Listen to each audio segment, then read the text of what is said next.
Hello guys and welcome to World Cup UHC 2018. World Cup is an annual event where players from the Reddit community represent their countries. This time around, we're doing FFA Vanilla yet again, with 20 returning countries from last season and 12 new countries, for a total of 32 players, which I will now introduce, starting from Winter Waffle for Argentina, Reaper Steve from Australia, Brent for Belgium, Benny or Silhou representing Bulgaria, Power MC for Canada, Godrix for Colombia, Chipzzy and GreenRLH co-organized this with me, and they were Croatia and Cyprus, but sadly they couldn't make it, so yeah, there's a flex. Oops. Oh yeah, my bad. As of 32, it's 30 players. So 18 returning, 12 new. Antonym for the Czech Republic. Shapey Jesus coming back from like a 3-year hiatus of Minecraft for Ecuador. The Sonic Joy for England. Shadow for La France. Okay. That's funny. Kinako for Germany yet again. Tom Raker for Greece. Ireland for Wallerstein. Oh my god. That's so funny. Wallerstein for Ireland. And Helene. Asylum for Italy. Fancy for Malaysia. Shut up, Walrus. Isaac for Malta. Soto for Mexico. Frost for the Netherlands. Speed for New Zealand. Hammer Super Gamer Plays for Norway. Insert.jpg for the Philippines. Tiago or Pelargo for Portugal. Casmic for Scotland. Longshorening representing Serbia. Sluggy representing Singapore. Let the Shape play for South Korea. I like for Spain. Elvin for Sweden. Well, Daffz for Uruguay. And finally, Surplus Stop for the United States. Now for some details on the config. Players are allowed to speak their own language, but only if they have English subtitles in their videos. And starting from episode 7, which is a meetup episode, they can only speak English. Also, we're not allowing the use of Lavi mode, Fulbright, Gamma, or Highlighted Ores, but you may use Optifine or other modes. Like I said, meetup will be called at the start of episode 7, while PP will be enabled at the start of episode 2. Nether is on with Strength Combat nerf, and Tier 2 and Splash Potions off. Portal camping is allowed, but portal trapping is not. Absorption is off, notables are off, bookshelves are off, horses are off.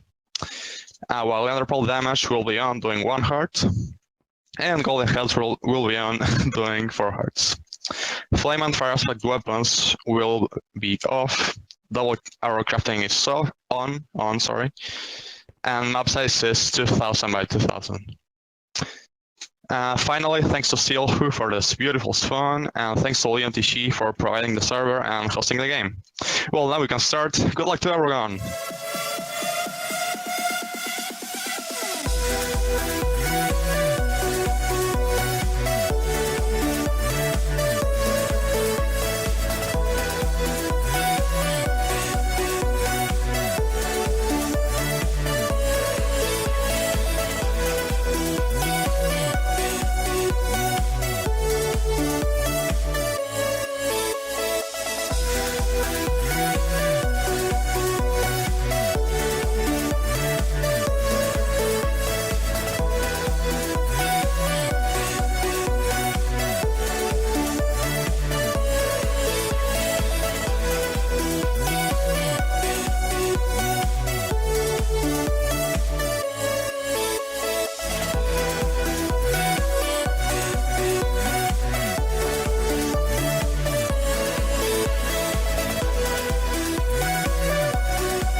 Hello, my single solitary viewer, and welcome to the World Cup 2018 edition.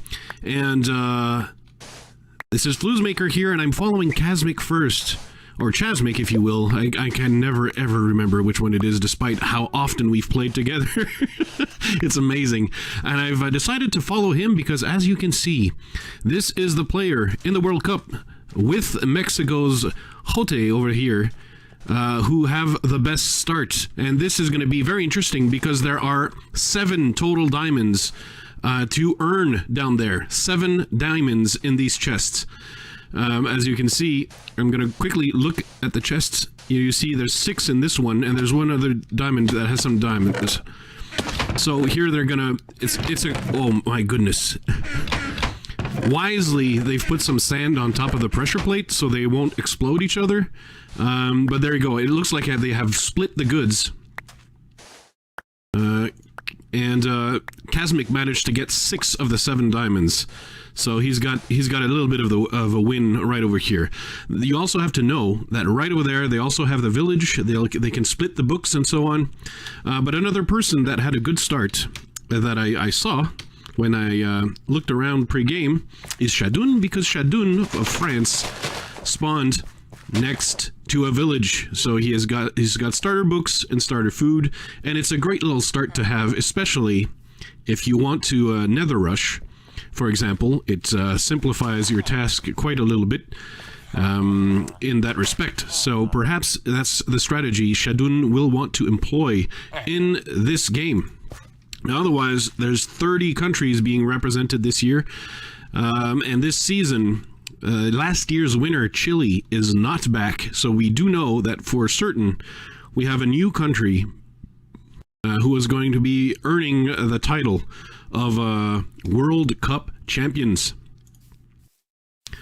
Daffz is roaming around the desert, might find a temple at some point as well. You never know, but right now he's looking to start making his tools. Ripper Steve is very glad to be part of things on episode 1 as opposed to episode 5 this season. Randomly, he got teleported over here, and he's I don't know. He probably raided the village, I assume. Yeah, he did. And now he's ready to make his tools. It looks like there's going to be a lot of desert, so there might be more temples to explore this season. But this season, I'm a little... Oh, well, there's a lot of love for little Ripper Steve right when he's not doing anything of right interest. That's when we keep teleporting to him. Fancy is in this. And before I put my foot in my mouth, I was about to say the wrong country, but yes, Fancy is representing Malaysia. Malaysia having a representative this year. And he's ready to explore. He's our resident author in the UHC community. And Sluggy is on the prowl, killing all the cows. So you might be wondering, this year I do have a few stats to help with recognizing who might be the favorites, who might be the underdogs, and so on. Some players are so new to the scene that they're currently statless as the moment where I record this, where this is being recorded. That's the case, for example, for Colombia's Godrix, or Italy's Xylan, and or even Fancy that we just saw from Malaysia. There's really not a whole lot.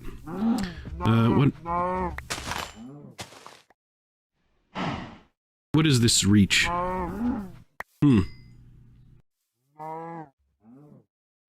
I'm not sure with this new thing that appears in the in the spec info. I should ask. I could, I guess, ask Leon, but I'll try to go without. So first damage has already been taken, and I do believe it was Jote while trying to or Kazmic, one of the others. It's one or the other when they were competing to get to the temple. They did not have a great haul in terms of gold, so I don't know if it was worth it. But to continue with the stats, and one of the stat lists here, Godrix, you might want to know who are the top threats and who are the top underdogs. So I'll start... Oh my goodness. We'll start with the top underdogs. And among them, the top underdogs, I mean... Talon Raker is not one of them, but Talon Raker is one of the stat lists. He's found a dungeon right here, however, and that's going to give him a bow at the very least. So there's that. There's that. Oh, I need to, of course, Jay asking about bed bombs. Kinako here from Germany is one of the most experienced players in the field and also one of the most dangerous ones. But he's not actually, surprisingly, he's not in the top 5. So in terms of Antonin here is relatively statless still. We're not sure what he's going to be able to do for the Czech Republic. But the bottom 5, if you will, in terms of least the underdogs, you're going to have a Long Journey from Serbia. And he's got a kill-death ratio of 0.08. Sluggy in Singapore has a kill-death ratio of 0.07. Chipzzy for Cyprus has a kill-death ratio of 0.13. Power MC for Canada has a kill-death ratio of 0.17. And Ripper Steve from Australia has a kill-death ratio of 0.33. 333, and those would be your biggest underdogs this season. Though that is to say, Ripper Steve has a lot of experience, so while his kill-death ratio may not necessarily be the highest, he was the finalist last year for Australia. So you can still accomplish some things, even if your kill-death ratio is not super impressive. But when we're talking about impressive kill-death ratios, standing high above the rest is the one they call Shadoun from France. But that's in part because a lot of the statistics I have do not include the Spanish rounds he's played in, or the French rounds he's played in, like Baguette and so on. So the stats are actually incomplete. But that might be in his favor in terms of like the numbers, how they show up, because he has a kill-death ratio of 3. There's Frostbreath all the way over there. He's also exploring. So Shadoun is the top threat in terms of the stats, with his kill-death ratio of 3, which means for every time he dies, he's killed 3 other people. That's the top threat. New Zealand, of course, has the other top threat, which is Speedoshire. Let's see what he's up to. Speedo has a kill-death ratio of 2.17, and of course, he's got an amazing 16 victories in terms of recorded rounds. This includes a lot of new down and so on, but Speedo has a lot of experience under his belt, and an extremely high amount of kills, 102 kills, and that's, of course, so far. By the time the World Cup is actually released, that number may have increased, perhaps substantially. So who else is in the top 5 of top threats? The next one is actually the representative of Sweden, the one they call Edvin. And you see he's already at diamond level. He may actually have already mined some diamonds for all I know. No, okay. Nobody's mined diamonds that I see. But he's trying to locate this lava pool right over here, and kind of failing at it. Edvin. But now he's finding iron, and he figures, you know what, I need some of that. But Edvin has a kill-death ratio of 1.76. So that means he usually has the time to kill 2 people before he dies himself. That puts him on average high above the rest. He's got he's played in 34 recorded rounds and has won 7 of them, and netting a total of 51 kills in the process, including an epic carry of carrying Burning Tea to an epic victory in I believe it was Risk and Reward, one of the seasons.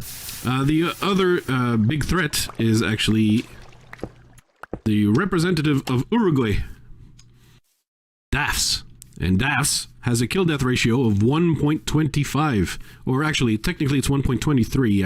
I'm rounding up. And that puts him, actually, in the top. He only has 2 wins in recorded rounds. He's participated in 23 of them, and he has a total of 27 kills to his name, at least in the stats compiled by Ripper Steve so far at the moment of recording.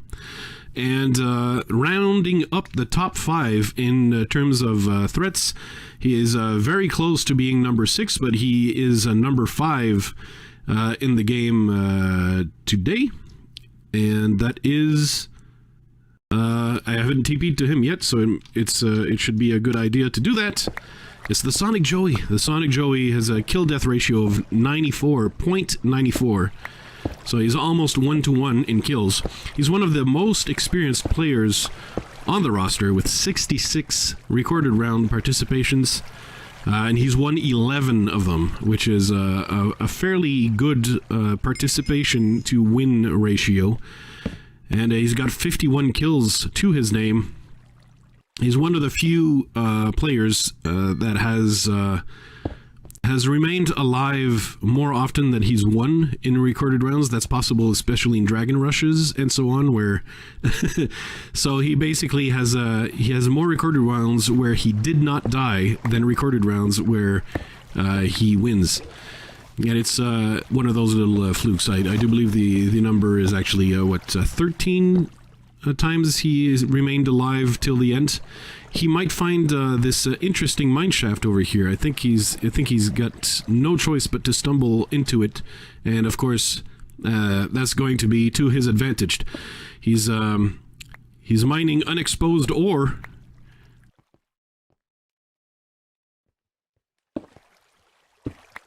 Who knows how he saw that? We'll have to see from his perspective.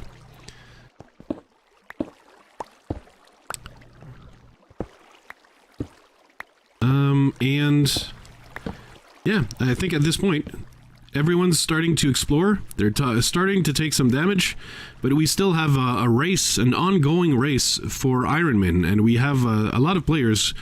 Most of the players actually have at least had the chance to be Ironman before, and some of them have been Ironman multiple times. For example, Power MC is one of the is not one of the favorites, to say the least. He's got one of the lowest kill death ratios. His kill death ratio, to put things in perspective, is lower than mine, because mine is about 0.5, more or less. There's some missing recorded rounds in the stats because, again, they don't include the French rounds and Block Chaos and other rounds of that level. But he's got one of the lowest kill death ratios, but he has 3 Ironmans in 6 recorded round participations, which it gives him. It's kind of a low data set to speak of. It's kind of a small data set, but to still have 3 Ironmen in only 6 participations lets you know that if he doesn't have the highest kill death ratio, he might be a player in the mold of Neon Tiger, potentially, of the United States, who's not representing his country this year. It's Sir Please Stop, having the honor of representing the good old US of A. And you can see why he has this nice habit of blocking up in order to keep himself safe. That's a good idea. So let's see what Antonin is up to for the Czech Republic. He might not have the greatest cave right now, but he might stumble into a mineshaft. So Isaac over here with an important question, which is Fortnite overrated? It's certainly trendy right now, so you could say it's overrated, but it's still a whole lot of fun. That I think everyone can at least agree on that, or not, maybe not everyone, but a lot of people. BSB Brent, or okay, I just managed to mess up the name here, is the representative of Belgium. Just dug down into a mineshaft, and it's it's a rather favorable mineshaft because it's in gold level. So that's the kind of mineshaft you want. It's not the biggest one, but there could be some very interesting stuff for him to find. I'm a little bit interested in this chest here. No, okay, it's not the best. It's not the best. But he's going to find a lot of gold and so on over here. So Super Gamer Plays is the representative of, I do believe, Norway. I hope I'm not putting my foot in my mouth when I say this. I think Norway is a sentimental favorite for some, because that's the country of the SidGarcia, who could not represent the country, but Super Gamer Plays just took some creeper damage in his honor. So, you know, you gotta... You know, what would Sid do? Sid would take creeper damage, and that's what Super Gamer Plays just did for his country. He's got an otherwise interesting cave to explore. Speedo has decided, no, I'm still on the surface, and I'm looking around for stuff. Now I'm thinking maybe he didn't have... No, he has so much leather, he could craft himself gold armor. So he's decided he's gonna really maximize everything he could find. Yeah. Okay, and it looks like Zero of Bulgaria managed to staircase into gold. I'm going to assume it's staircasing into gold because it says unexposed ore, so that's the kind of ore you'd find exploring. I'm a little bit surprised that Speedo has not started caving yet. Godrix and Isaac are both taking skeleton damage, and some of the first diamonds, of course, unsurprisingly, found by Edvin. Let me scroll up in the chat to see that if that is indeed the first diamonds mined, because we, of course, we know that Chasmic of Scotland got the first diamonds of the game in that temple. Probably roughly tied with his Mexican counterpart, and but Edvin is going to be probably the first to enchant, potentially. Actually, Kazmic probably has enchanted because he had 6 diamonds, so he had everything he needed to get enchanted the earliest. But Edvin's going to be getting on top of that. Let me just verify that, you know, if Kazmic has decided to get enchanted. Well, he will now because he's got Lapis. So maybe that's really all he was waiting for in order to enchant, because let me see, he had not mined the obsidian yet either, but he'll be able to do that. So we're gonna have our first enchantment table of the game very soon. There's nothing particularly special in this area. As Kasmic does this, I'm gonna do a command I do sometimes, which is the near command to see if there's any players nearby, and Kasmic is entirely alone. He'll be able to do all the enchanting his heart desires once he decides to mine up, and so on. So we're back to Edvin randomly, but just in time, because I figure, yeah, he just mined the obsidian, and I assume he's crafted the enchantment table. Did that appear in chat or not? Yes, it did. Okay, over here. And he'll be enchanting soon, but he's got so few things to enchant that yeah, he probably is correct to invest into getting the gold that is around this ravine. So another question we might have is there someone who might come and spoil this party, this Edvin party? No, Sweden is quite isolated, and there's really no danger except for the environment that Edvin needs to worry about. So we go to Super Gamer Plays, and for Norway, he's going to get a vein of 8 diamonds right in front of our disbelieving eyes. But no, it's all legit, and let me see, he's got books, and he's got diamonds. He's missing the lapis, but he can still... Oh no, the lapis was right here. So he's going to be able to craft his enchantment table as well, and perhaps get the kind of early start that any country would wish to have in this UHC. Because it's a lot easier, of course, if you get enchanted early, you get a lot better stuff. So Talon, Raker, we'll see Talon and Raker next episode because, well, this is the end of this one. Thank you for watching, and I hope you'll join us to witness the rest of the World Cup next episode. Sponsored by the Flouze crew on Patreon.